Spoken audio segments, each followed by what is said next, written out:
Wir wollen Schauspieler finden,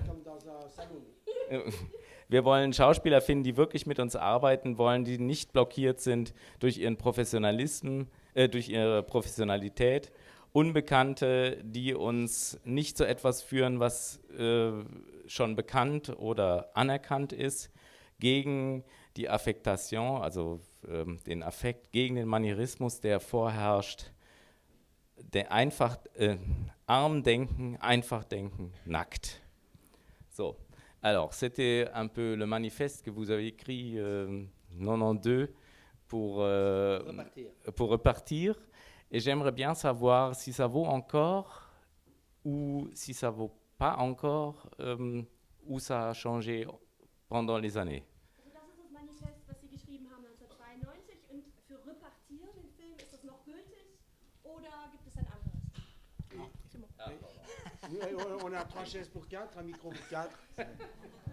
Non, mais... Non, on improvise. C'est votre méthode. C'est la méthode allemande. Il faut penser simple. Ah, française, bon.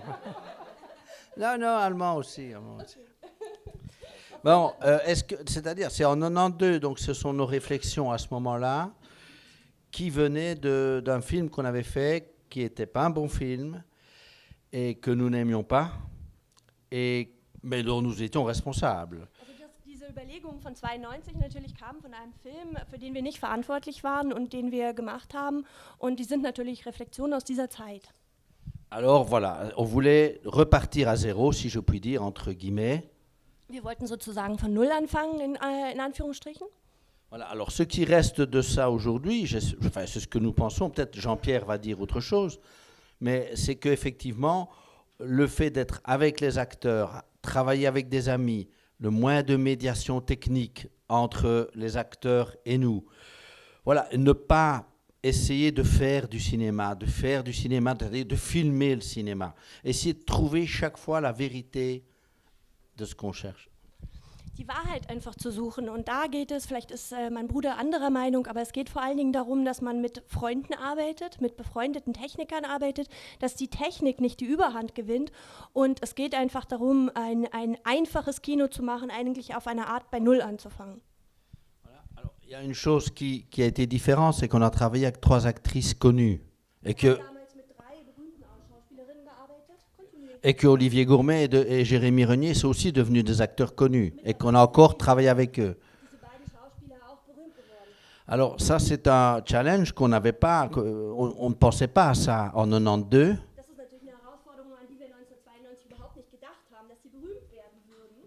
Et puis alors, donc c'est devenu pour nous un nouveau pari, c'est-à-dire comment faire en sorte que ces acteurs connus, vus, dans d'autres films, dans les nôtres avant, comment est-ce qu'on peut encore les mettre à nu? C'est-à-dire... Es ist für uns eine Herausforderung geworden, dass diese Schauspieler, dass die dann bekannt sind, wie man die trotzdem nackt zeigen kann, dass sie ganz bloß sind und dass man sie neu sieht.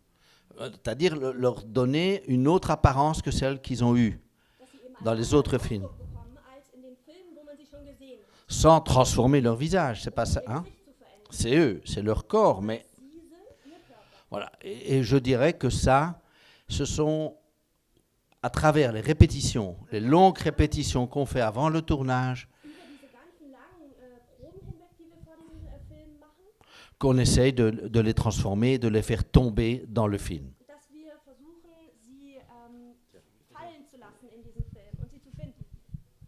That's okay.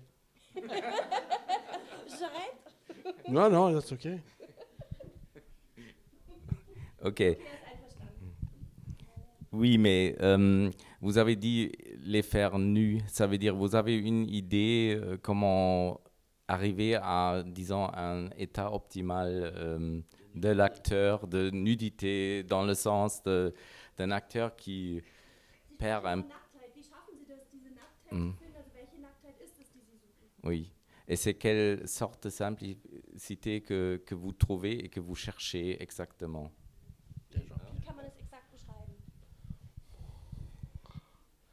Normalement, on ne répond pas à cette question. Non, parce que c'est un travail. qu'on fait dans les répétitions, während der Proben, avant de commencer à tourner, bevor wir anfangen zu drehen, ce que Luc disait tout à l'heure, dans ce qui va être les décors du film, in die déjà, Orten, die Drehort sein werden. pardon, déjà avec les accessoires, en tout cas non, déjà avec les accessoires. Les décors ne sont pas encore finalisés, mais les accessoires, 9 sur 10 sont déjà là. Also die Accessoires sind Parce que da. pour nous, les accessoires ont un rôle très... Enfin, je dis, c'est pas seulement des accessoires, c'est un peu des prolongements de nos personnages, et c'est ça qui les fait avancer aussi parfois. Accessoires, die Verlängerung der Persönlichkeiten sind und die sie auch nach vorne treibt. Je dis que c'est une question difficile c'est vraiment difficile de répondre parce que chaque comédien est différent. Es ist wirklich schwierig, darauf zu antworten, denn jeder Schauspieler ist anders.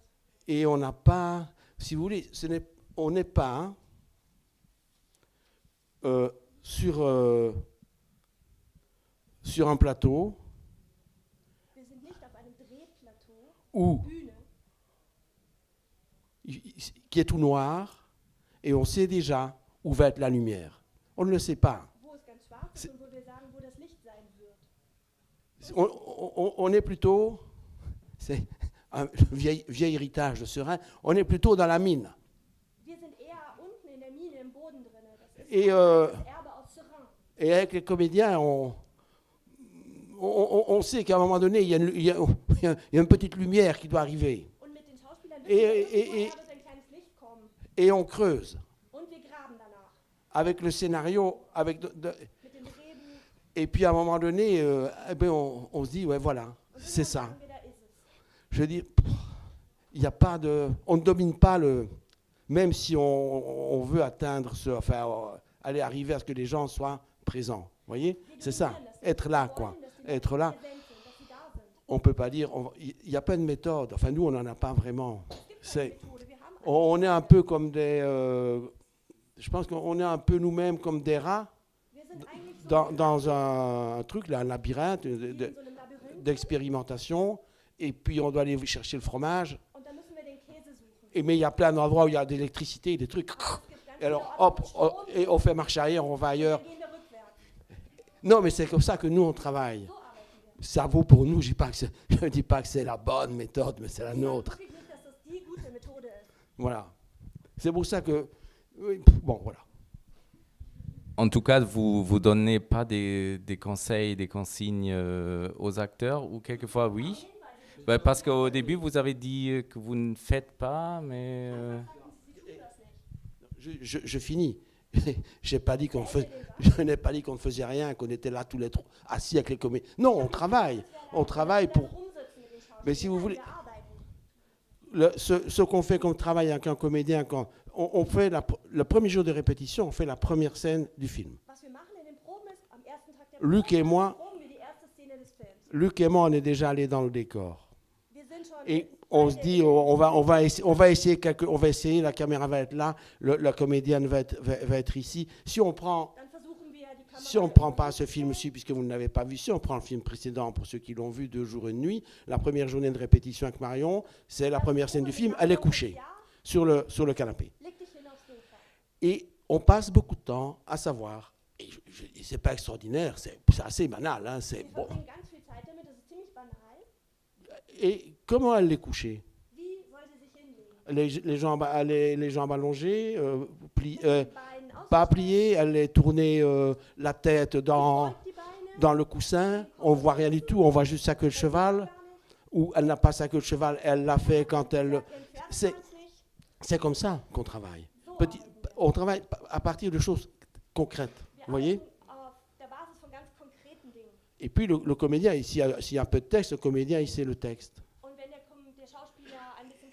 Et puis on va voir, et puis on va chercher le moment le plus adéquat pour le dire. Dans le scénario, il est dit qu'on va dire le texte à ce moment-là. Ok, on le fait comme ça, puis on cherche.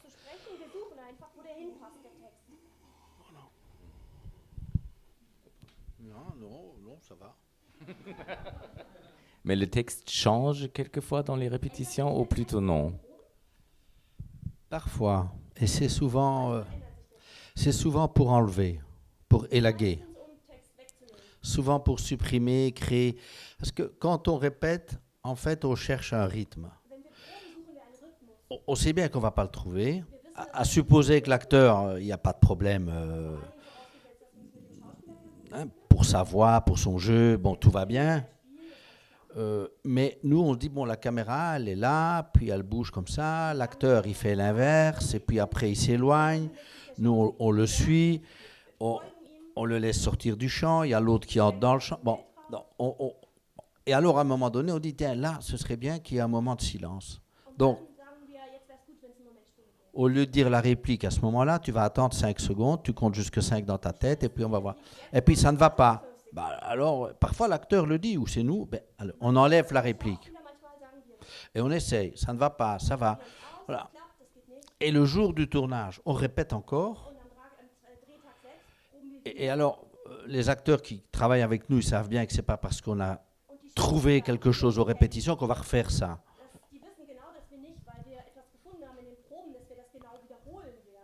Et on répète seul, avec les acteurs, sans l'équipe. Et alors, on retrouve parfois quelque chose de très proche, parfois moins proche. Et quand on a trouvé ça, alors on appelle l'équipe. Parce que, voilà, nous, on dit, c'est une manière de dire, on invite l'équipe chez nous. Mais ce n'est pas le contraire. Ce n'est pas l'équipe technique avec les lumières, les micros, la caméra qui nous invite. C'est l'inverse. Et eux, ils vont essayer de... On sait très bien qu'on fait un film avec une caméra et des lumières et des micros, évidemment. Hein. Mais c'est une manière à eux de trouver... Nous, on leur explique le plan, un de nous deux, hein, explique, voilà, la caméra fait ça, puis ça, puis ça, puis ça. Et eux, ils refont ce qu'on a répété, les acteurs. Et l'équipe regarde. Et puis on dit, voilà, tout le monde a compris. Tout le monde a compris. L'homme des lumières va aux lumières. Bon, chacun fait son travail. La caméra essaye de s'équiper pour pouvoir bouger comme on demande. Et puis alors, on va répéter avec l'équipe et les acteurs. Et nous, on est devant le combo et on regarde et on dit... Alors parfois, le cadreur dit, j'ai une proposition, et il propose quelque chose. Voilà. Et voilà, et c'est avec lui essentiellement qu'on trouve des choses comment vais-je dire, c'est le cadre qui devient, le cadreur qui devient la personne à qui on parle le plus à ce moment-là. Le cadreur. Qui n'est pas le chef opérateur. Non, si on l'a dit, il faut tout de suite m'arrêter, mais ce qui est important dans les répétitions, c'est que, et c'est peut-être ça le plus important finalement, enfin une des choses importantes, il nous semble, quoi. C'est que nous, on est deux. Et alors, même si chacun, on se parle quand même à soi-même, quoi. Hein?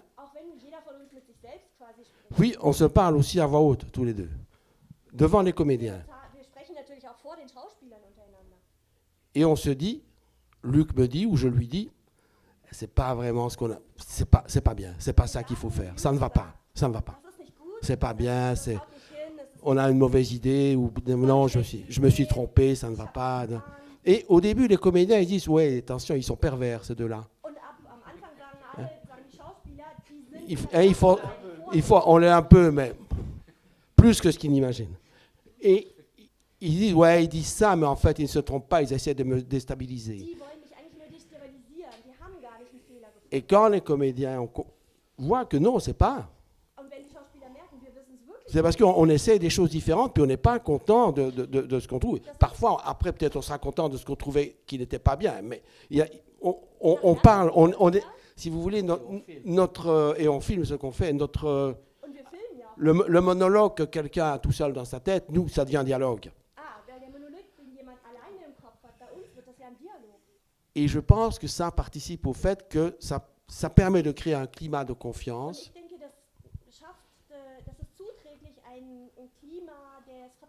Mais ça, c'est notre point de vue. Je ne sais pas ce qu'ils en pensent, les comédiens. Mais nous, il nous semble que ça crée un climat de confiance qui fait que, à un moment donné, chacun, et nous, et les comédiens, on abandonne nos postures.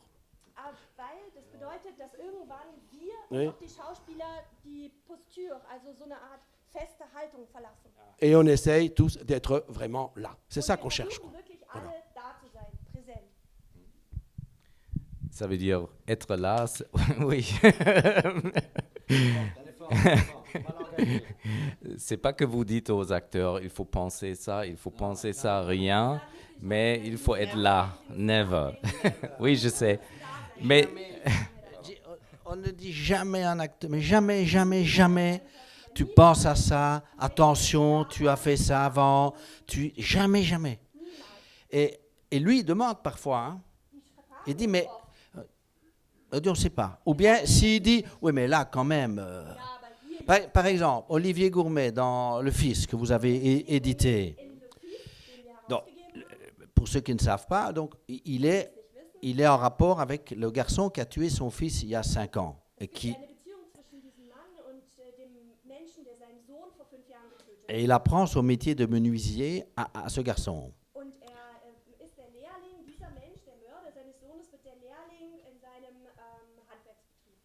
Et le film joue notamment sur le fait que qu'est-ce qu'il va faire avec ce garçon? Il va le tuer ou il va lui apprendre son métier?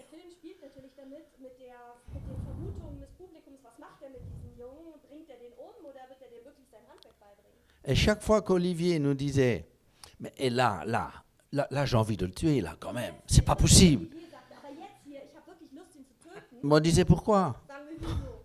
Et puis on disait, de toute façon, tu filmeras de dos, c'est rien, fais ce que tu veux avec ton regard.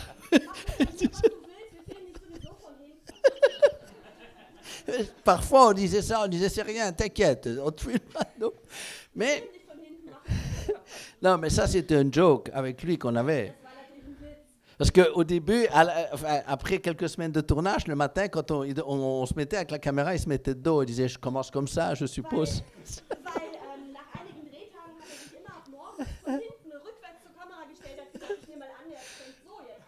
Non, mais donc, on essaye toujours de se déstabiliser. Mais, voilà. Mais, et puis, les acteurs, ils comprennent vite qu'on ne répondra jamais à la question, mais simplement... Le plus souvent, je crois que nous donnons des indications négatives, physiques négatives. C'est-à-dire, si il dit, il fait quelque chose et il se tourne, ou je sais pas, on dit non, pas ça, pas ça. Comme si, parce que nous, on ne sait pas ce qu'on veut, mais j'ai l'impression que c'est comme ça qu'on trouve en disant non, non, non, non. Voilà. Voilà, c'est comme ça. Mais ça veut dire aussi que les répétitions, c'est la recherche à l'action juste, c'est ça? À la chorégraphie corps-caméra, c'est ça qu'on cherche. Oui, parce qu'on répète avec caméra avant le tournage, 5 semaines avant le tournage. On a une caméra et nous... Ah oui, on ne l'a pas dit. Oh. Si, on l'avait dit, peut-être pas de manière assez claire. Et tous les soirs, nous deux, on regarde ce qu'on a filmé. Et on se dit, tiens, là, on a trouvé quelque chose. Ou là, bon, on n'a pas trouvé. Si on n'a pas la caméra, on est au théâtre. Oui, voilà. Et surtout pour nous, les trucs où on passe le plus de temps, c'est quand les corps tombent par terre, se relèvent, s'asseyent, se couchent. C'est ça, toujours. Bon. Voilà, c'est ça qui est le plus compliqué, puisque c'est chaque fois le rapport avec le cadre. Hein. Et comme on essaye de créer des surprises, c'est-à-dire... Bah, mon frère a eu raison de dire que c'est chaque fois qu'on crée, donc je vais dire un truc un peu général, mais un peu général, trop général, mais notre caméra, elle n'est jamais, c'est notre manière à nous de parler, hein, elle n'est jamais au bon endroit. C'est-à-dire, on fait exprès de ne pas être au bon endroit pour que le spectateur, il ait le sentiment que ce qu'on filme lui résiste. Voilà. Et donc, ça, c'est pour nous important. Et donc, on est parfois en retard, comme si le corps du personnage avait été plus vite que nous. Et voilà, voilà. parfois, on se dit, on va se mettre comme ça, on cache quelque chose qu'on veut cacher et qu'on montrera plus tard. Donc, on met hors du champ ce qu'on révélera peut-être 3 plans, enfin, ou bien même 20 minutes plus tard, dans le même décor, mais dans un autre plan. Donc, et ça, on trouve ça en répétant, comme l'a dit Jean-Pierre, tout le scénario. Vous comprenez ? Si on est ici et qu'on ne veut pas, pour une raison dramatique, bon, on ne veut pas voir qu'il y a des fenêtres et qu'on voit des voitures, bon, voilà. Donc on va évidemment tourner dans cet axe-là. Et si, dans la scène 40, on veut découvrir tout d'un coup des fenêtres et que c'est important, ben, on l'aura découvert en travaillant. Parce que, en répétant scène par scène, et si on dit, ah non, c'est l'inverse qu'il faut faire, il faut montrer les fenêtres, et pas, bon. Et c'est comme ça que quand on a répété pendant 5 semaines, on a une idée générale de ce qu'on va faire, physique, enfin, concrète de ce qu'on va faire, voilà. On va mettre la cam, voilà. Attends, tout ça, attends, parce que je fais un peu de la zoologie. Tout ça pour dire que si nous sommes des rats, nous sommes aussi des vaches. Et nous avons besoin de ruminer, nous avons 4 estomacs pour ruminer. Nous sommes des rats et des vaches.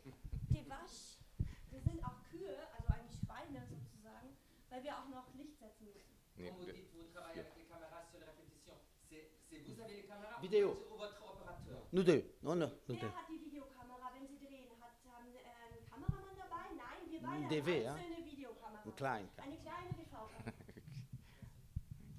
Vous avez parlé de théâtre. Je sais que c'est dans un entretien télévisé que votre mère a fait du théâtre, que vous avez des racines de théâtre et que vous avez fait la dramaturgie, mais quand même, ce qui est là, c'est que vous tournez tout en plan séquence. Ça veut dire des scènes sont toujours entières. Est-ce que c'est pas du théâtre, mais c'est quand même une idée de film et d'une certaine dramaturgie qui est différente à beaucoup d'autres metteurs en scène. Est-ce que vous pouvez expliquer ça aussi? La première explication, c'est que tous les jours matin, avant de commencer à travailler, on téléphone à notre mère.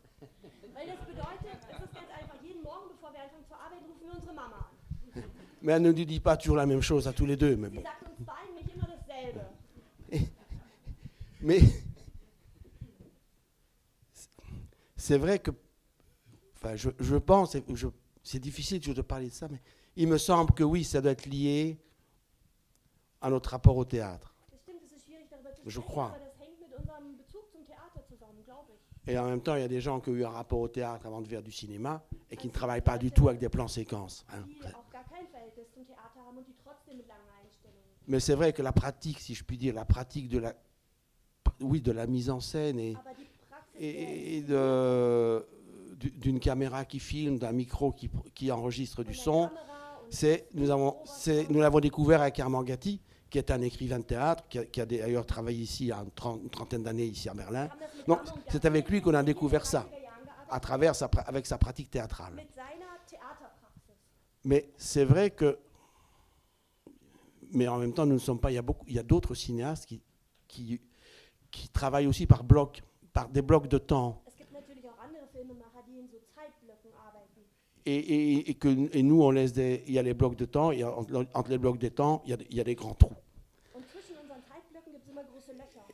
Et sans doute que le fait d'avoir ces blocs de temps, ça permet aux spectateurs d'assister en direct à ce qui se déroule sous ses yeux.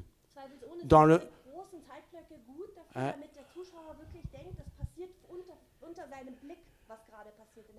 Le temps de la vision du spectateur correspond au temps de l'enregistrement de l'action. Donc, si on a bien fait notre boulot, il assiste à quelque chose qui est en train de se dérouler sous les yeux. Voilà. Et je pense que ça donne le sentiment que les choses sont en train de se passer, que ça se passe là. Hein? Et parfois, je me dis aussi que on fait des choses aussi parce qu'on pense ou parce qu'on ne sait pas faire d'autres choses.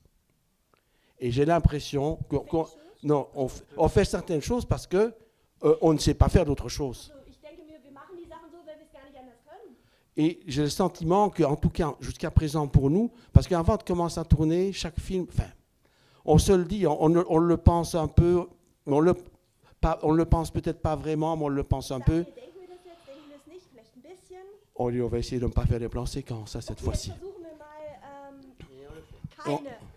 Et on le fait parce qu'on a le sentiment que la présence, l'enregistrement de la présence comme ça dans des blocs de temps, qu'on n'arrivera pas à avoir cette même qualité de présence, si je puis dire, si on travaille autrement. Alors qu'il y en a qui le font. Hein. Mais nous... Le danger, bon, et c'est pour ça qu'on filme peut-être plus rapproché, le danger, c'est qu'avec le plan séquence, on peut envelopper les choses d'un voile de représentation. Tu vois, et ça, c'est le danger. C'est là le danger du théâtre au cinéma. Et qu'il faut que dans ces plans séquences, il y a des choses qui surgissent et qui soient comme des plans qui viennent s'introduire, comme si on montait. Donc, c'est ça qu'il faut qu'on trouve. Et c'est ça que je disais, la surprise, qu'il faut trouver la surprise avec un plan séquence alors qu'on suit. C'est ça qui est difficile et c'est ça qu'on cherche, des effets de surprise dans des plans qui, normalement, ne sont pas montés. Donc, vous voyez, quand vous montez un plan très court dans une scène, un exemple, par exemple, quand Haneke, là, dans son film Amour, il met le rêve, là, le point qui sort du mur, bon, c'est un plan qui vient déchirer le plan séquence, si je puis dire. Bon, eh ben, il faut qu'on trouve, bon, mais ça c'est très particulier, mais il faut qu'on trouve des effets de surprise dans les plans séquences. Voilà. Voilà. Ça c'est le rythme des plans. Enfin, bon,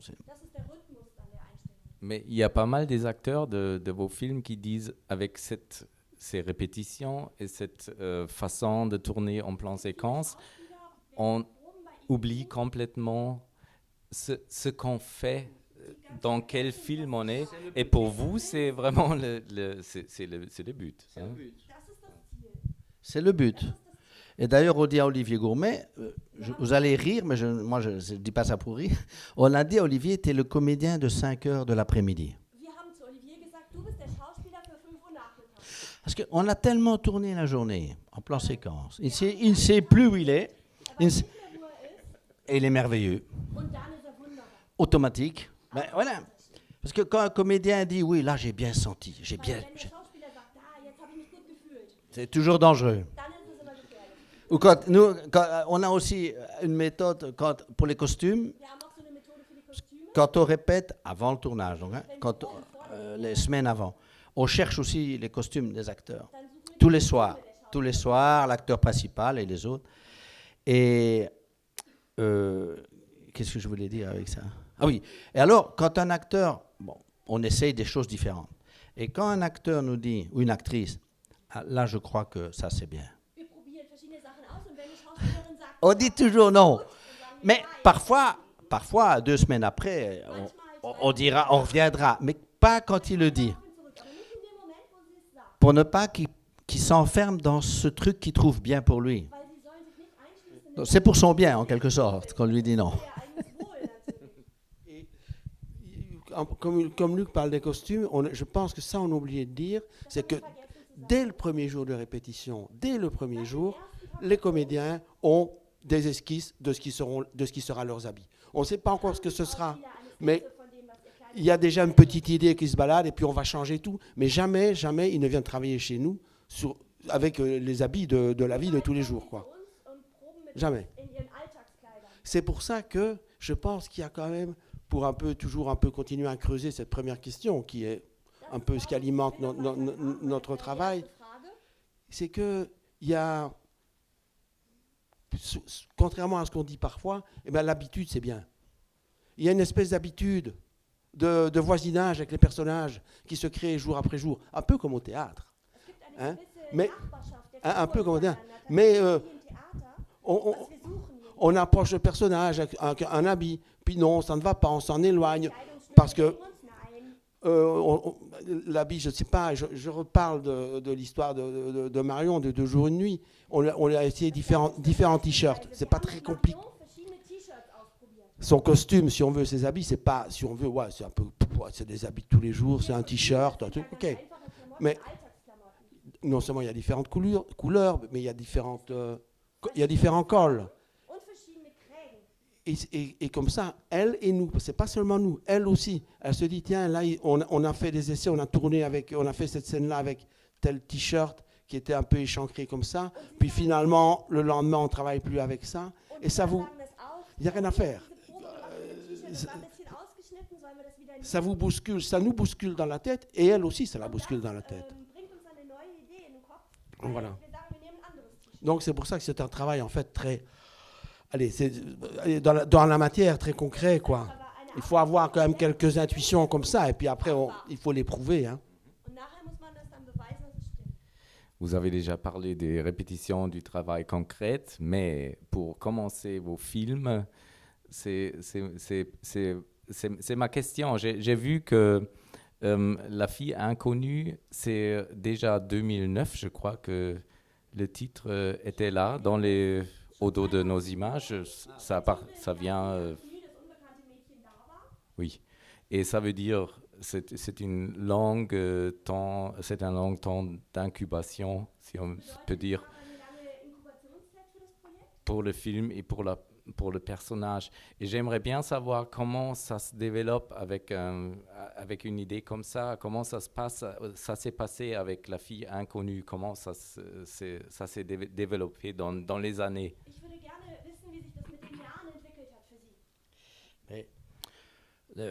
D'abord, c'est le personnage du médecin qui était premier. Je ne sais pas. Non, première fois, c'est un homme. C'est Olivier Gourmet dans Le Fils. Il n'était pas menuisier, mais il était médecin.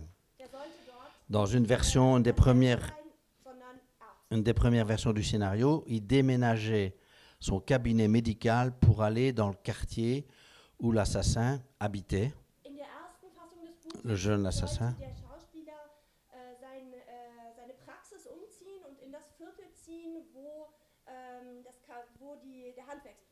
Voilà. Pour l'observer et espérer qu'un jour il vienne se faire soigner.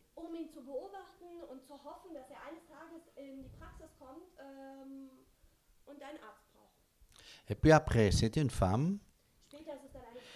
Pour le gamin au vélo, la coiffeuse, au départ, était médecin, une femme médecin.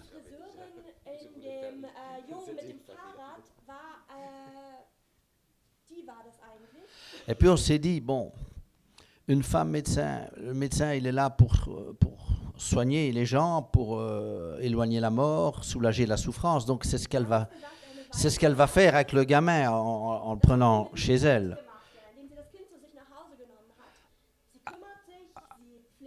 Alors, elle est devenue coiffeuse. Le médecin est devenu coiffeuse. On pourra dire un peu pourquoi après, mais je parle du médecin. Non?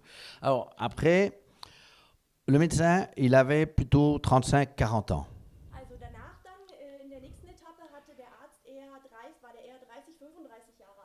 Et c'est pour ça qu'on avait vu Marion Cotillard.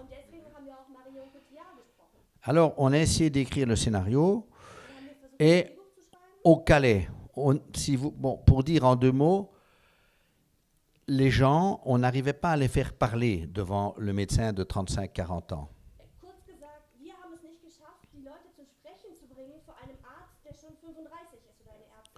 Ou alors le médecin devait utiliser des moyens un peu proches de la police, mentir, dire « on m'a dit que… »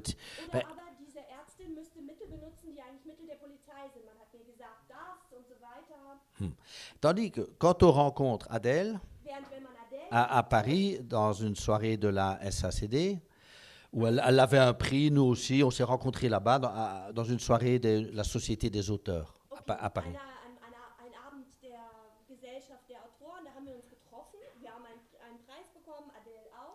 Alors, on a vu cette fille, son visage, on l'avait déjà vu jouer dans un ou deux films, mais enfin, elle était très jeune là. Et on s'est dit, pourquoi est-ce que notre médecin n'aurait pas 26 ans?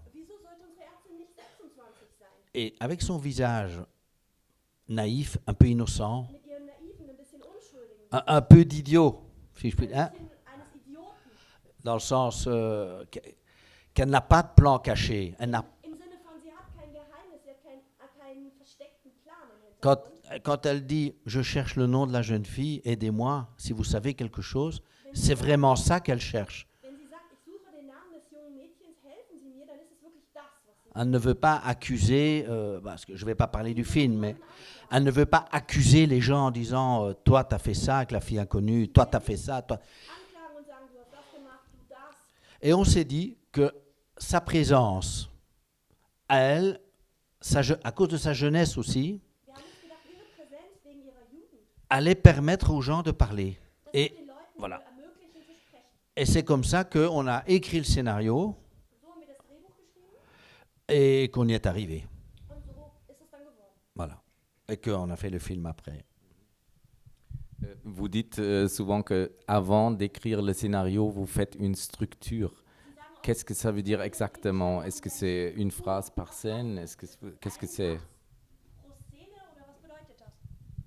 C'est un peu le déroulé de l'action. Pas en scène, je dirais en bloc, en séquence. Pas en scène, oui, hein, c'est pas, voilà, c'est ça.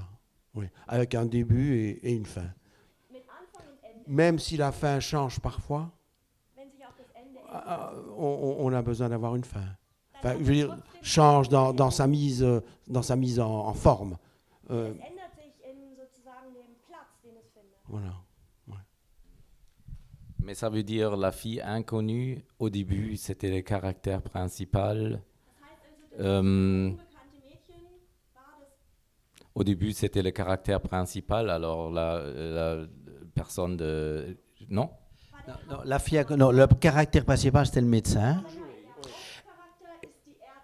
Mais quand on trouve un personnage, c'est toujours avec une situation. C'était déjà la situation, quand on a pensé à la fille inconnue, le troisième médecin, si je puis dire.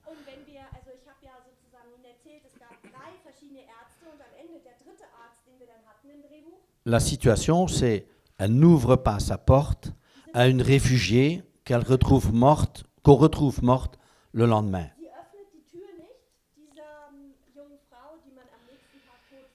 Et c'est, bien sûr, ce qui s'est passé avec les réfugiés, la manière dont l'Europe, l'Allemagne étant une exception. Oui, une exception avec des raisons, mais bon, quand même. L'Allemagne, c'est pas la Hongrie, hein. Bon, il faut quand même, bon, je sais qu'on critique son pays, c'est normal, son gouvernement, il y a des problèmes, bon. Mais quand même, par rapport à la question des immigrés, je dois dire que même chez nous en Belgique, la position de Merkel a aidé à avoir une attitude différente. Même si on sait que l'accueil des réfugiés a aussi des raisons économiques. Hein? Mais nous, c'est quelque chose, évidemment, on s'est dit, mais bon, c'est maintenant qu'on va faire le film, évidemment. Il y avait ça aussi. Voilà. Et d'ailleurs, vous avez peut-être eu les informations aussi, parce que tous ces gens qui meurent, tous ces réfugiés qui meurent dans la mer, dans la Méditerranée, le gouvernement italien a décidé de consacrer les recherches pour aller repêcher tous les gens. Bon, c'est un peu tard, vous me direz, c'est vrai, mais quand même. Pour leur retrouver une identité. Et donc, ça demande des recherches. Tous les morts. Donc voilà, et de les mettre dans des morgues en attendant les années qu'il faudra pour retrouver leur identité.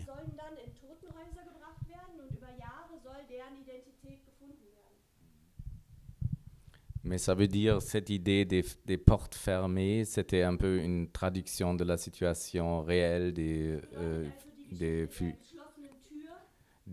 immigrants. C'était pas, parce que je sais que vous avez quelquefois utilisé les faits divers des journaux de Liège pour trouver des... Non, c'est pas le cas.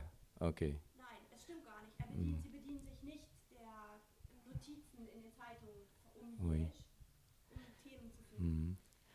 En général, vous êtes très réticent concernant les phrases directes politiques ou sociologiques, mais quand même, vous faites beaucoup de films sur ce que Bourdieu appelle la misère du monde. Est-ce que vous voulez expliquer un peu ou... Pierre, tu veux expliquer? Ouais. Mais non, je vais expliquer après. Je téléphone à ma mère. Non, elle est en train de manger à cette heure-ci. Non, il va falloir qu'on se démerde avec la question. Non, oui, on essaie de, vous voyez, on essaie d'être prudent parce que on vit dans une époque où on pose tout le temps cette question stupide. Vous êtes engagé, non? Qu'est-ce que ça veut dire? Et nous, on répond, c'est une provocation, mais en même temps, c'est vrai. Nous, on est engagés par rapport à nos personnages.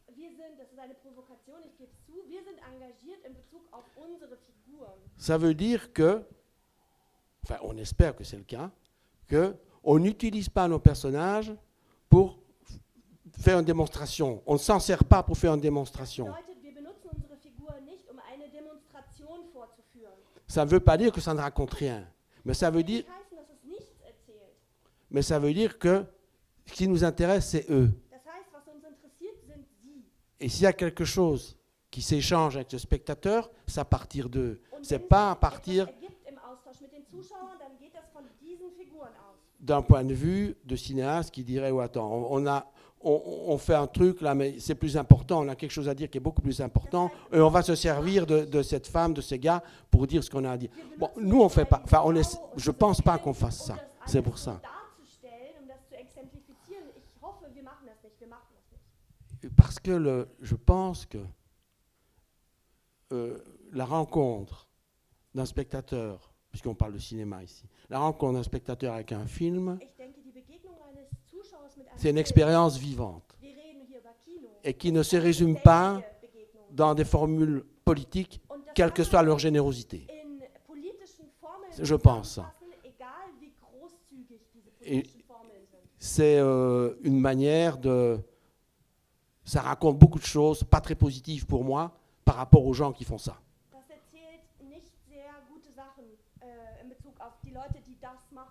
C'est toujours le début d'aventures terribles. Ouais. Filmer une herbe ou une goutte de pluie d'une certaine façon, c'est mieux qu'un programme politique. Ça, c'est ça. C'est notre manière à nous c'est-à-dire, de faire des images. Déjà que le cinéma se donne comme vocation de faire des plans, des images, qui ne soient pas des images comme celles que nous voyons à la télévision, à la publicité, dans tous ces écrans qu'il y a partout, que déjà les images d'un film, c'est-à-dire la manière dont on regarde nos personnages, on regarde un décor, on regarde un objet, qui est, je ne sais pas comment il faut appeler ça, mais qui est une vibration humaine qui n'est pas de la consommation d'images. Ça, c'est ça la politique. Voilà. Et il y a aussi quelque chose, nous, bon, je ne sais pas, c'est peut-être parce qu'on est deux, mais je vous jure, parce que nous-mêmes, parfois, on se dit, bon, quand même, il faut... Quand on doit faire mourir notre personnage, pour nous, c'est très compliqué. Parce que c'est comme s'il était devenu vivant. Je ne vais pas dire qu'on a le sentiment de commettre un meurtre, c'est pas ça. Mais on se dit, après tout ce qu'on lui a fait faire, on en parle, et on en parle depuis des années. On lui fait faire ça, et puis maintenant, peut-être à la fin du film, peut-être, et encore. Mais on a un vrai problème avec ça, ils deviennent vivants pour nous.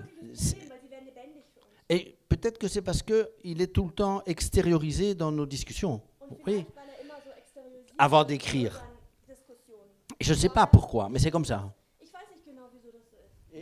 C'est étrange. Le seul qu'on ait fait mourir, c'est Jérémy, qui est né au cinéma avec nous.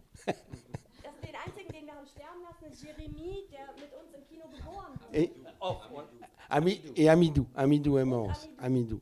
Et Jérémy. Et Jérémy, dans Le silence de Lorna, a d'ailleurs fait une petite soirée pour fêter son enterrement.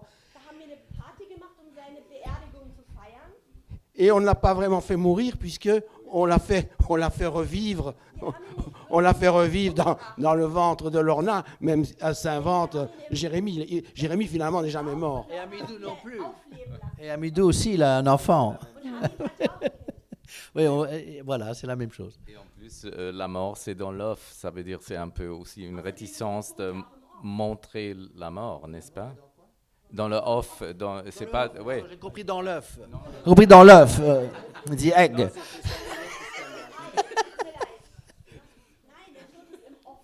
Non, dans le off. Oui, dans le off. Oui, dans le off. Oui, dans le off. Oui, dans le off et dans l'ellipse. Oui, dans l'ellipse. Quand vous avez fini à faire des documentaires, vous avez dit, vous l'avez fait parce que dans le documentaire, on ne peut pas s'approcher à la mort. Mais dans un certain sens, vous avez encore, disons, une réserve à le montrer. Je trouve que c'est une geste qu'on voit dans vos films, vraiment. Oui, c'est vrai. Je crois. Je constate aussi, je ne sais pas dire pourquoi, mais c'est vrai qu'on aurait tendance à détourner le regard de la caméra, donc à faire l'ellipse.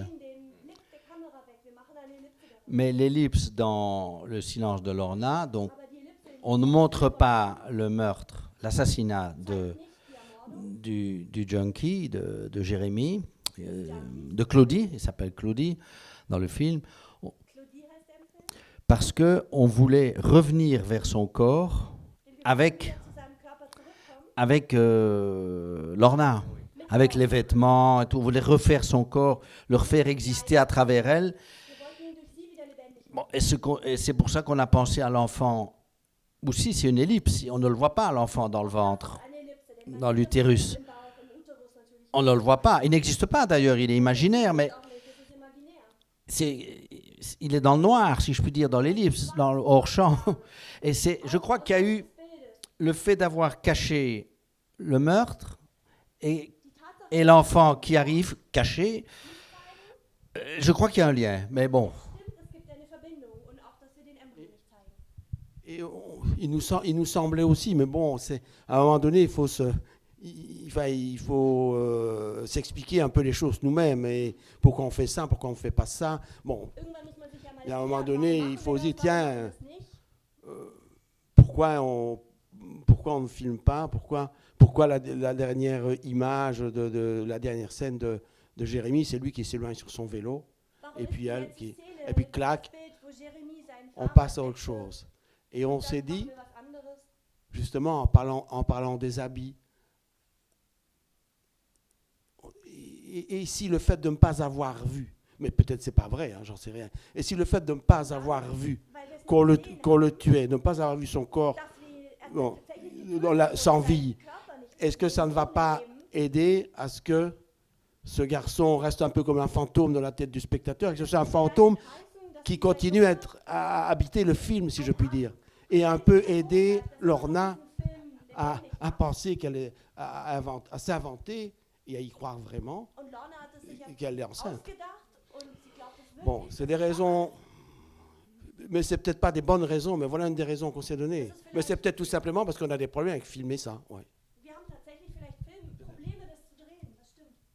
Oui, mais on peut respecter ça, il n'y a pas de problème. Mais quand on ne sait pas où est le corps de quelqu'un qui est mort, c'est vrai qu'il revient. Il vous hante. Ça devient hystérique. Parce qu'il n'y a pas moyen de s'en éloigner, il n'y a pas moyen de dire mais il est là. C'est là. Ça. Mais même avec Amidou, il est là. Hein. Et on voit l'enterrement, mais quand même, c'est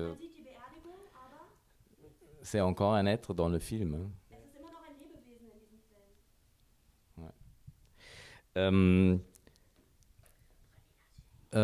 Je voulais dire une chose concernant les dialogues. ce qui peut-être est lié aussi à cette façon de répéter, aussi à cette façon de voir les caractères. J'ai lu une phrase qui me plaît beaucoup et que je cite où je peux.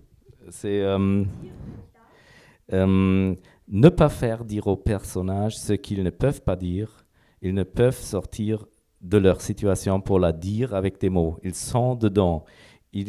À nous de leur donner des mots où puissent se faire entendre le silence des mots qu'ils ne peuvent pas dire. Ach, das muss ich noch übersetzen, ja. Man soll die Figuren nicht das sagen lassen, was sie nicht sagen können. Da geht ein Wittgenstein-Zitat voraus, worüber man nicht reden kann, darüber soll man schweigen. Sie können nicht aus ihrer Situation heraus, um sie uns mit ihren Worten zu erklären. Sie sind da drin. Es ist an uns, für sie Worte zu finden, worin sich die Stille hören lässt, der Worte, die sie nicht sagen können. Le silence des mots qu'ils ne peuvent pas dire, donc c'est leur corps qui parle, c'est pas leur parole, la parole articulée, c'est la parole des corps et qui fait entendre ce qu'ils n'arrivent pas à dire. Et c'est, par exemple, Rosetta, on l'a vu comme ça. On l'a vu comme quelqu'un qui, pour dire, frappe. Rosetta. C'est quelqu'un qui souffre beaucoup. Parfois, elle arrive à parler calmement, mais c'est difficile pour elle. Voilà. Elle se sent perpétuellement pourchassée, comme si elle allait mourir parce qu'elle n'a pas de travail. Et elle n'arrive pas à dire ça. Et elle ne comprend pas qu'on ne comprenne pas qu'elle n'arrive pas à le dire. Elle se fâche, elle a mal au ventre. Voilà. Voilà, c'est ça que, voilà, par exemple, quand Rosetta, bon, pour ceux qui se souviennent, elle est dans la ville, elle marche et tout d'un coup, elle a mal au ventre. Et c'est chaque fois quand elle n'a pas de travail qu'elle a mal au ventre. On peut croire que c'est les règles aussi la première fois, mais finalement, c'est peut-être autre chose qui se passe. Et je dirais hommage ici à l'Allemagne, à son cinéma, c'est une idée. Vous vous souvenez du film de Fassbinder, Angst, manger. Voilà. Voilà. Sur l'immigré qui s'écroule. Voilà. Voilà. Voilà. C'est un magnifique film. Mais ce traitement de dialogue que je trouve vraiment spécial et très joli, quand même, c'est pour vous, est-ce que ça résulte un peu de cette expérience documentaire que vous avez fait avant ou est-ce que ça n'a rien à faire avec? Parce que j'ai l'impression que si on fait des documentaires, on arrive souvent à trouver des gens qui ne disent pas ce qu'on veut qu'ils disent. Et ça devient un problème pour le metteur en scène. Tiens, Jean-Pierre. Moi, c'est vrai ce que vous dites, mais dans notre expérience de documentariste, je pense que s'il y a quelque chose qu'on a retenu du documentaire, c'est pas ça, parce que nous, la plupart, on n'en a pas fait beaucoup d'abord, mais la plupart de nos documentaires, ce sont des gens qui racontent une expérience passée. C'est souvent des grèves importantes qu'il y a eu en Belgique, par exemple, la résistance contre le nazisme dans la région de Liège. Et c'est des gens qu'on ramène sur des endroits où ils se sont battus et qui, dans ces endroits, racontent ce qu'ils ont fait ou bien se servent, ça peut être un peu salé, se servent d'objets qu'ils ont utilisés pendant leurs actions, par exemple. Je me souviens, pendant la Seconde Guerre mondiale, il y a un de nos personnages de notre film sur les résistants, il y en a un qui était responsable de la presse clandestine.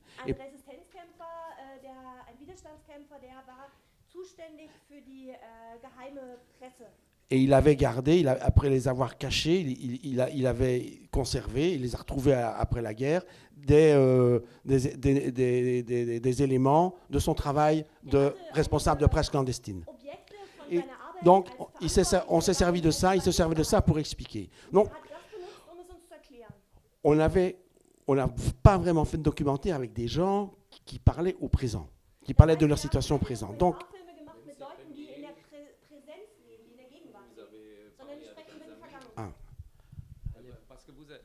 j'ai vu ce film de la Grande Grève de 60, le bateau, mais il y a toujours, vous parlez souvent des films que vous avez fait avant les entretiens avec des amis ou... C'est aussi des gens qui parlent de quelque chose du passé ou d'un présent très récent. Voilà. Mais on n'a jamais filmé une situation, je sais pas, une fermeture d'usine, au moment où elle se ferme. C'était toujours après. Voilà, on a travaillé avec les syndicats à un moment donné sur une fermeture d'usine. Donc on faisait un film, une bande vidéo, une vidéotape. Et où chaque ouvrier, du comité de la grève, expliquait pourquoi il ne fallait pas fermer. Voilà, et on les filmait en train de manger pendant la grève, il faisait froid, il faisait du feu. Et alors ça, on leur donnait le film, et eux, ils allaient le passer dans les autres endroits pour sensibiliser. Bon, mais voilà, c'est, je crois, la chose qu'on a filmée, mais déjà, on n'a pas filmé la grève qui démarrait. Ils parlaient de leur action, quoi. Oui. Pour changer le sujet, une question. On a parlé du caractère principal qui est au début du récit et un peu les situations qui sont au début des récits. Quand est-ce que le lieu entre au récit?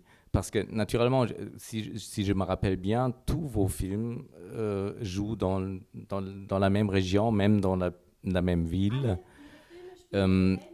Vous savez déjà où ça va être, ou est-ce que c'est une discussion qui vient directement ou après, ou comment ça se passe avec les lieux? Parce qu'en général, c'est important pour vous, les lieux. Je sais.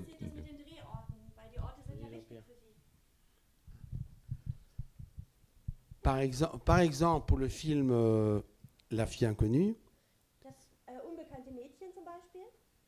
et sans rien révéler du film, parce que ça ne raconte rien sur le film, on avait la situation de départ dont Luc a parlé,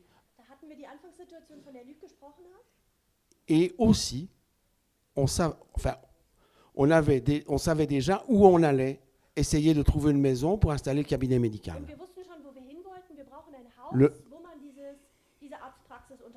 Le long de cette voie rapide, je ne vous en dis pas plus.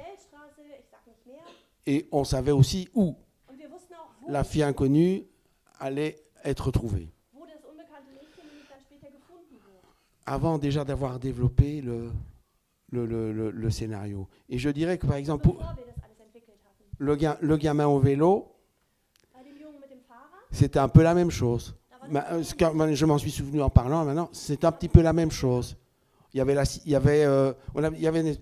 cité,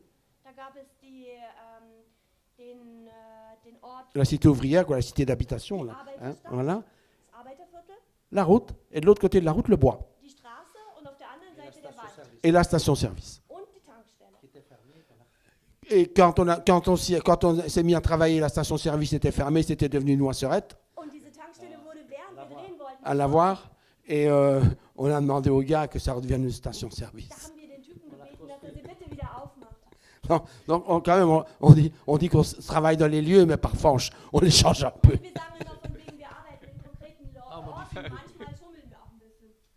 Mais si on voit les lieux concrets que vous utilisez, c'est souvent le fleuve et les bords des fleuves. Et on ne voit pas le ciel, on voit le fleuve. Ce sont les rues, les voies rapides avec les murs.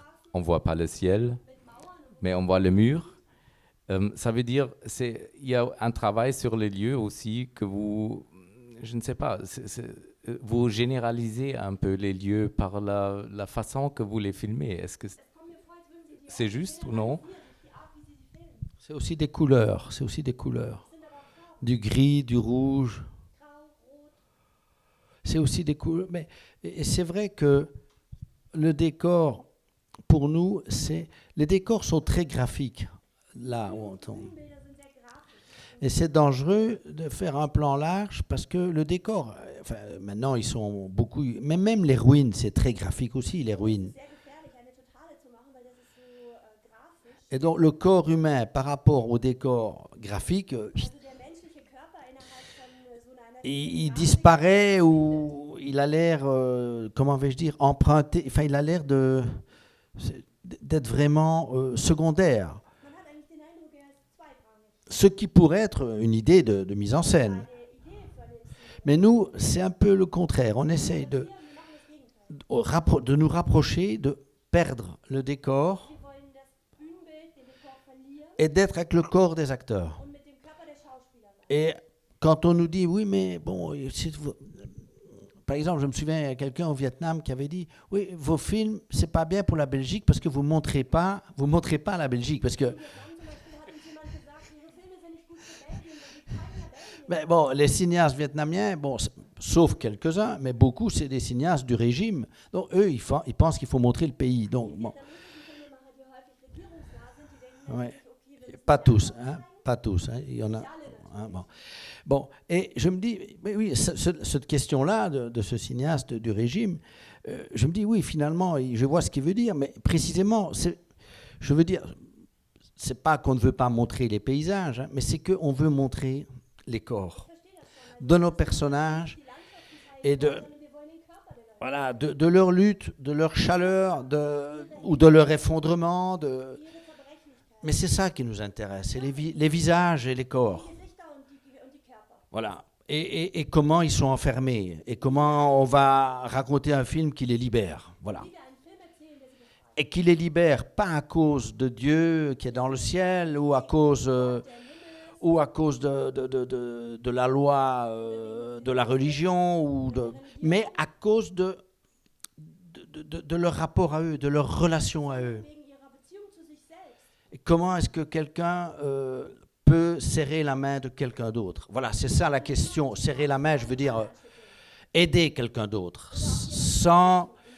Parce que je me souviens, notre premier film, La Promesse, enfin notre premier film, c'est notre troisième film. Mais premier scénario, on avait raconté l'histoire où le jeune garçon, dont pour ceux qui ne savent pas, son père est pourvoyeur. Son père est pourvoyeur de main-d'œuvre. Enfin, il est marchand de sommeil, qu'on dit en français. Tu vois, il exploite la main-d'œuvre émigrée avec son fils.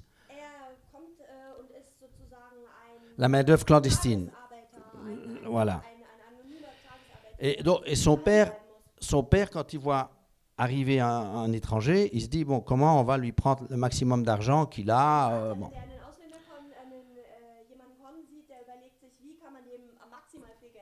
Et son père est un ancien ouvrier au chômage, hein, cet homme. Et le garçon, il va devoir, à un moment donné, il aime son père, il forme un couple avec son père. Et à un moment, il doit se séparer de son père. Ça, c'est l'histoire qu'on veut raconter. Comment? Voilà. Et il prend parti pour une femme étrangère. Et au début, dans la première version, on avait mis un personnage, un ouvrier, un plus vieux, qui était un peu l'héritier de la solidarité, de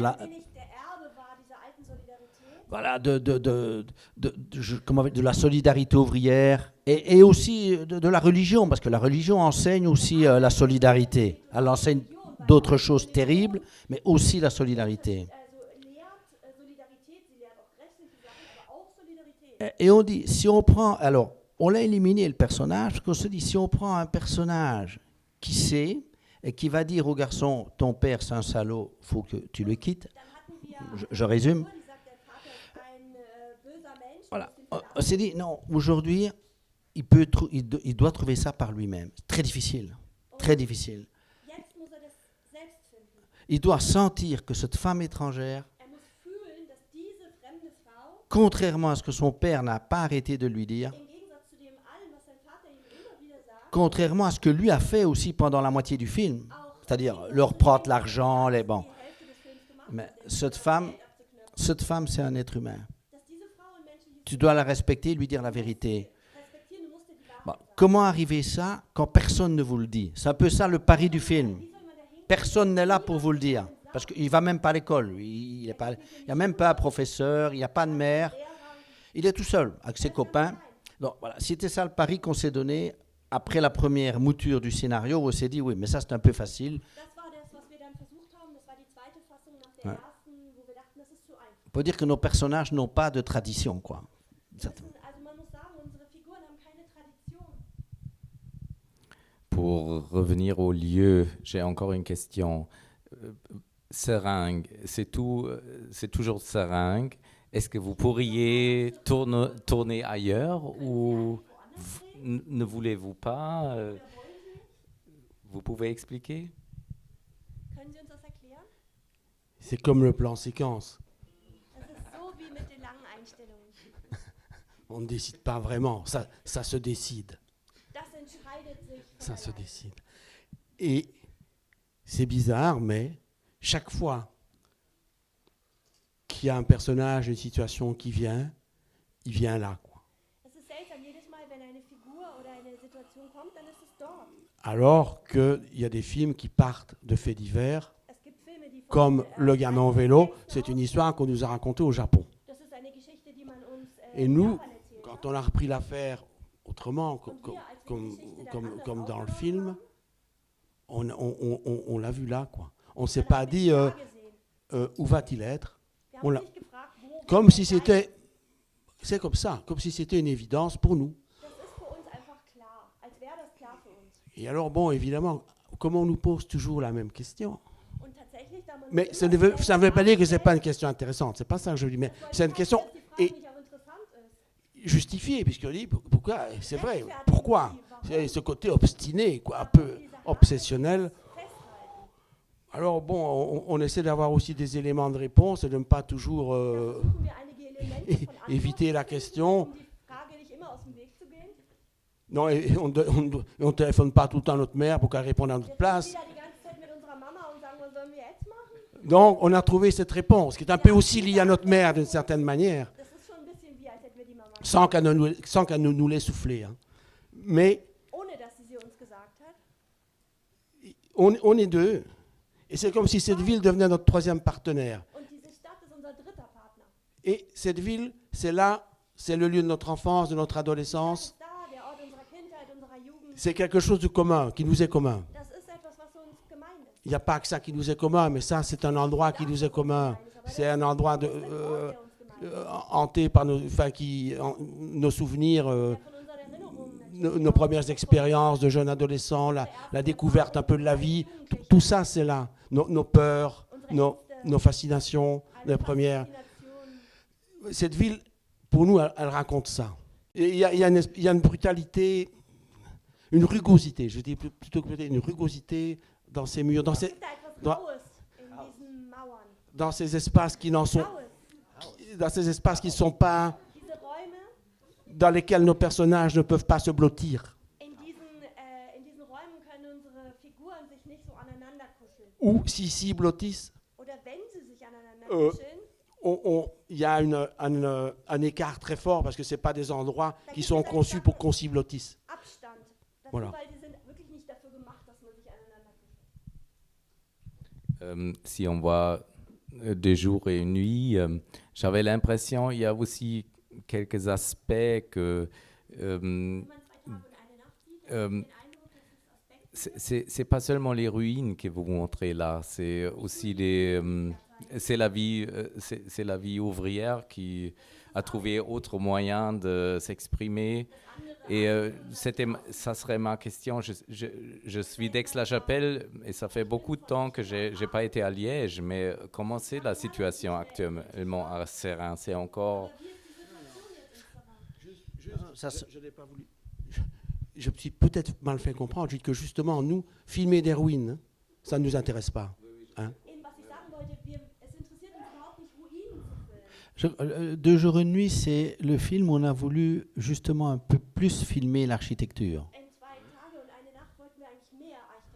Parce que parmi la classe ouvrière, il y a des gens qui appartiennent, il y a 2 salaires, ils ont des maisons un petit peu sur les hauteurs, tout ça a changé. Avant, tous les gens vivaient près des usines.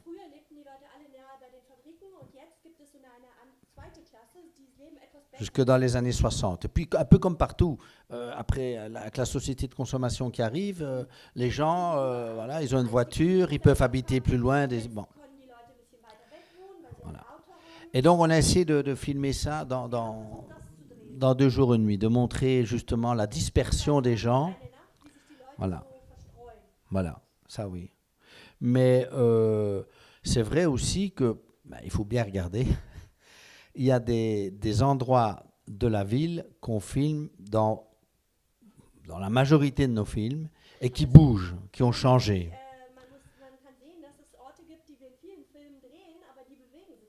Ouais, qui ont changé. Alors, en dehors de nos films, maintenant, la ville change. Voilà.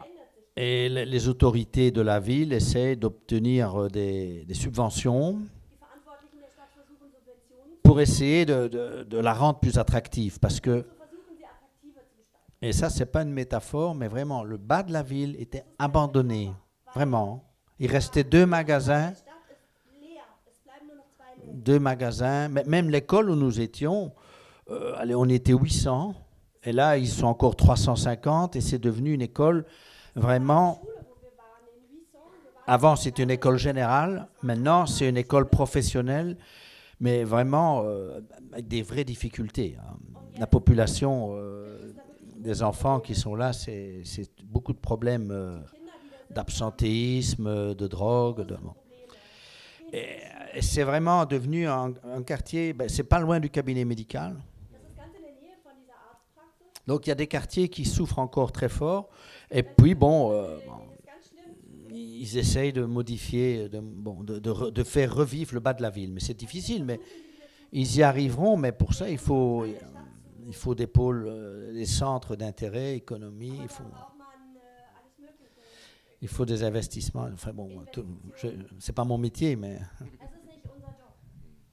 J'ai oublié à poser une question très concrète concernant le médecin, parce que je ne sais pas, est-ce qu'elle met les seringues vraiment? C'est pas des cobayes? Parce que c'est la première fois que j'ai vu une actrice vraiment donner des... Elle le met? Parce que j'aime bien qu'ils disent seringue pour la ville de Seringue. Parce que quand on pense... Seringue...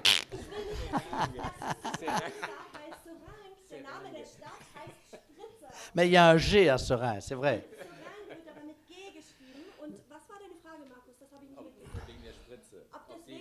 À Seringue.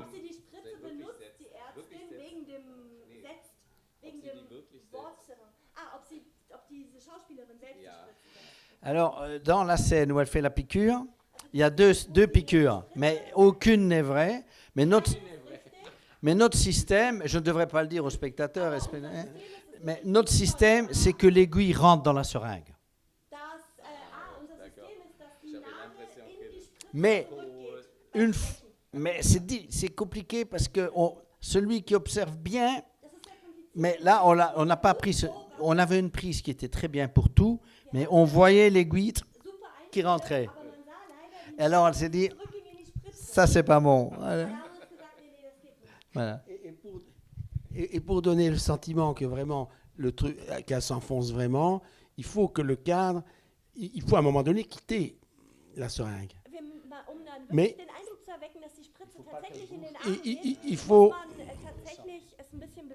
il faut la quitter quand elle a déjà touché la peau. Sinon, on a le sentiment qu'il n'y a rien qui se passe.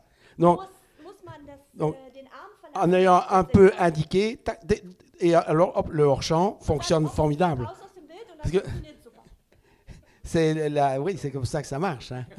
On triche, on est des tricheurs. Alors on triche, oui, d'accord. J'ai pas pensé ça. On dit qu'on est réaliste, mais pas tellement, pas tellement. Oui, pour le futur, une dernière question. J'ai lu dans les livres que vous avez encore pas mal des histoires dans les tiroirs. Les fugitifs. Et comment ça s'appelle, les rêves des Ankais. Il y avait une notion, Ankais, oui. Les Ankais, c'est une famille du Cameroun. Mais je crois qu'on ne le fera pas parce qu'on a fait ceci, on a fait la fille inconnue. Et le fugitif, je ne crois pas non plus. On ne sait pas ce qu'on va faire. On ne sait pas ce qu'on va faire. On ne sait pas. On attend. C'est une bonne question. Patience. Ja, ich habe hier lange gefragt. Sie haben sicher auch alle möglichen Fragen noch. Ich weiß nicht, wer möchte hier eine Frage stellen?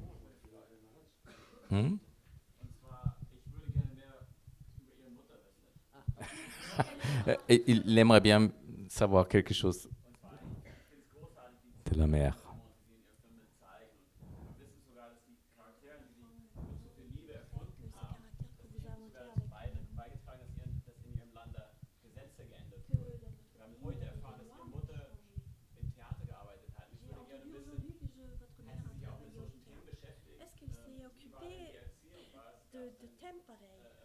Comment est-ce que vous avez été élevé? Est-ce que vous avez discuté sur des questions sociales, ce qui se passe dans la vie? Ben, bon. Notre mère a chanté dans des opérettes. Unsere Mutter hat Operette gesungen. Dans le village, voilà. Et notre père est un homme c'est un dessinateur industriel. Il travaillait dans une usine de la région. Et je dirais que sa passion, c'était, il fait partie d'une association catholique il a créé une maison d'accueil pour les immigrés, pour les femmes battues, voilà, pour les gens en difficulté dans le village. Mais voilà. Et dans la maison chez nous, la maison était toujours ouverte. Voilà. Il y a beaucoup de choses avec lesquelles nous ne sommes pas d'accord, nous n'étions pas d'accord avec lui. Mais un point où nous étions toujours d'accord, c'est justement cette ouverture qu'il y avait par rapport à tous les gens émigrés ou pas émigrés, hein, peu importe, les gens du village. Voilà. Et des enfants qui venaient à la maison. Même parfois, je me souviens, mon frère a déjà rappelé l'histoire. Un jour, il y a des gens qui étaient dans la difficulté. Elle a dit, mais les enfants qui viennent vivre chez moi. Mais nous, on s'est dit, oh, t'es un peu jaloux. Normal.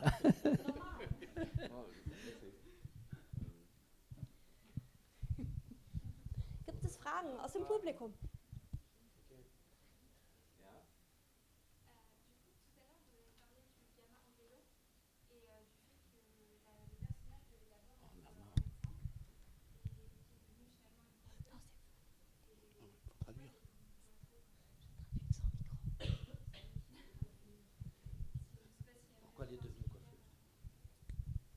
Mais il faut Pourquoi le médecin est devenu une coiffeuse dans le gamin au vélo? Oui.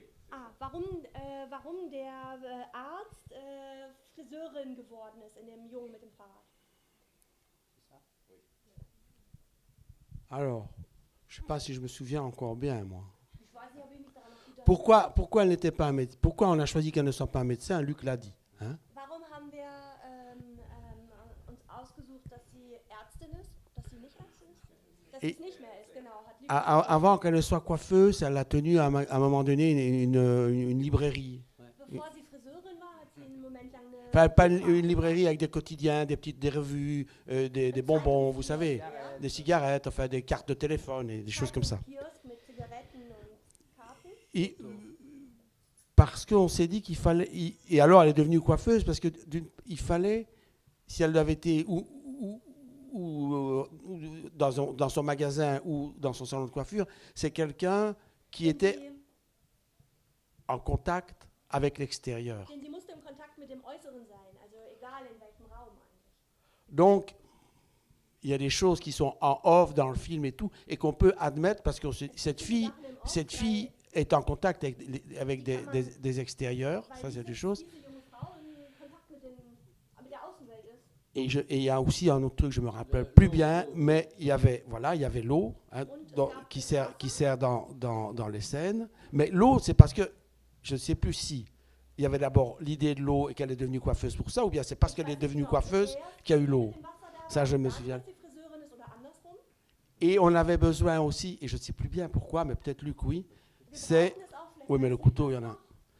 Il y a un espace public, donc le magasin, le salon de coiffure, et un espace privé. Parce qu'on joue avec ces deux espaces, non seulement pour elle, mais dans ses rapports avec le gamin. La construction de la mise en scène joue sur ce double espace.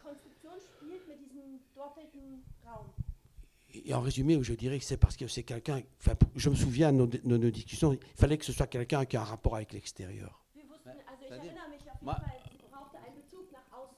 Moi, je me souviens de ça aussi, l'extérieur. Donc, elle peut savoir qui a sur le vélo, qui a acheté le vélo du gamin.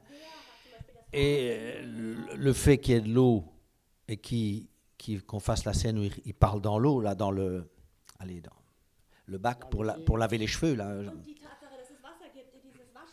Oui, la vasque, oui. Et le ciseau. Parce qu'il va blesser. Voilà. Et que ciseaux, coiffure, évidemment. Bon. Voilà. Bon, je me souviens de ça parce qu'on s'en est servi en tous les cas. La coiffeuse nous a donné ces idées-là. On a invité la boucherie-charcuterie. Ou la cacaillerie avec tous les outils.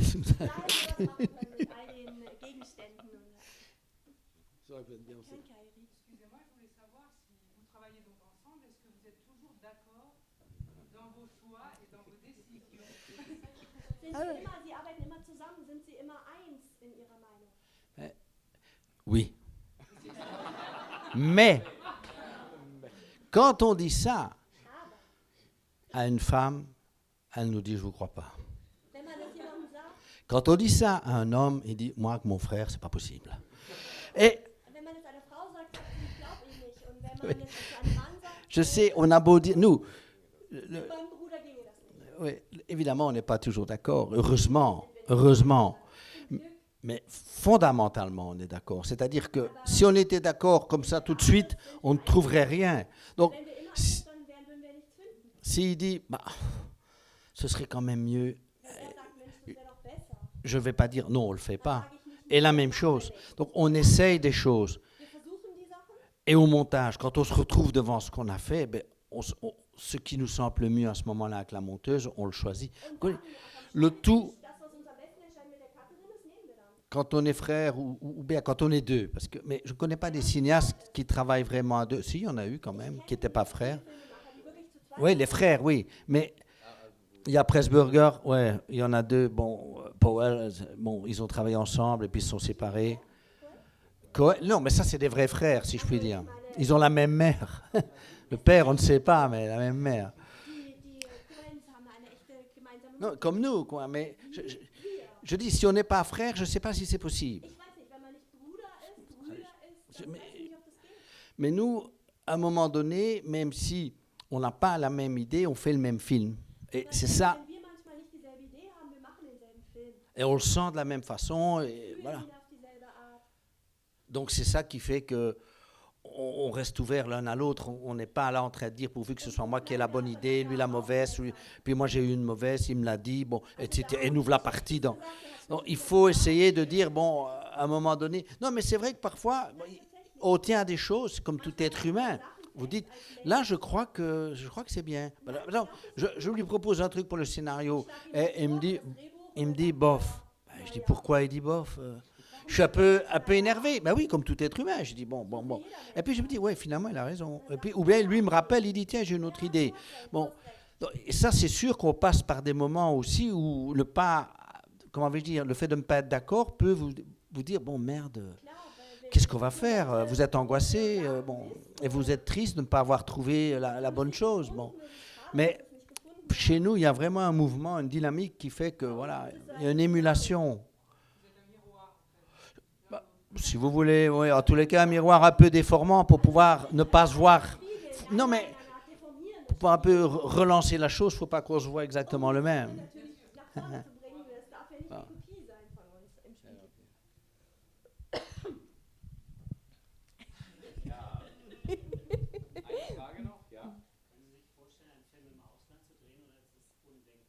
Est-ce que ce serait possible pour vous de tourner un film à l'extérieur, à l'étranger, ou est-ce que c'est hors de question?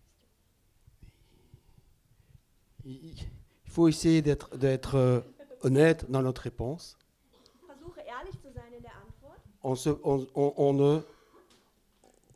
Dans ma tête, je ne me parle pas comme ça, mon frère non plus, je crois, et on ne se parle pas comme ça. On se dit simplement que, mis à part qui est l'adaptation d'une pièce de théâtre, Falsch, dont on a parlé tout à l'heure, jusqu'à présent, tous nos films ont été tournés à Seringue. Et alors, le prochain, je crois aussi, qui sera tourné à Seringue. En tout cas, en partie. Peut-être pas tout, mais en partie. Alors, à un moment donné, comme disait Malraux, je pense que c'est Malraux qui disait ça, à partir d'un certain âge, on est responsable de sa gueule.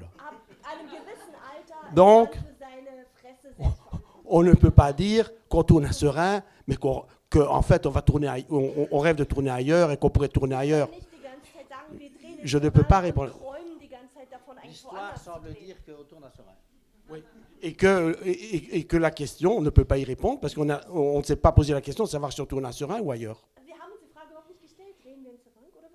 C'est un peu une réponse en forme de plaisanterie, mais qui exprime vraiment un état de la situation, quoi, vous voyez. Et le seul endroit où, quand on va faire la promotion de notre film, où on se dit, tiens, on pourrait tourner ici, c'est parce que ça ressemble à Seringue.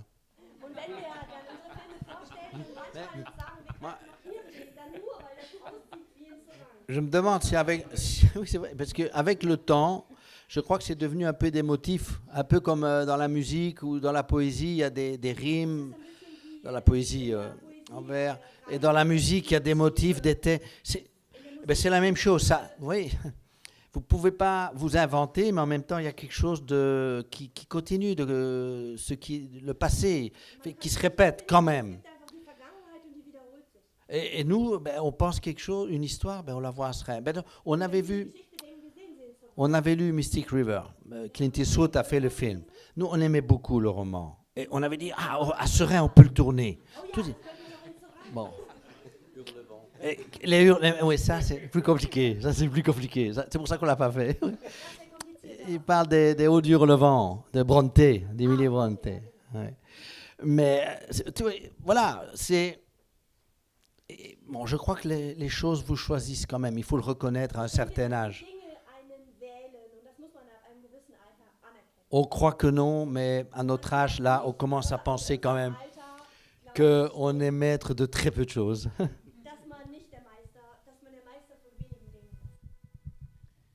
Ja, das war ein sehr langes Gespräch. Merci beaucoup, Luc Dardenne et Jean-Pierre Dardenne. Danke auch für die Übersetzung, Saskia Walker. Dank auch dem Institut Français und seiner Mannschaft, dass sie die Veranstaltung hier möglich gemacht haben. Revolver Live, Luc Dardenne, Jean-Pierre Dardenne.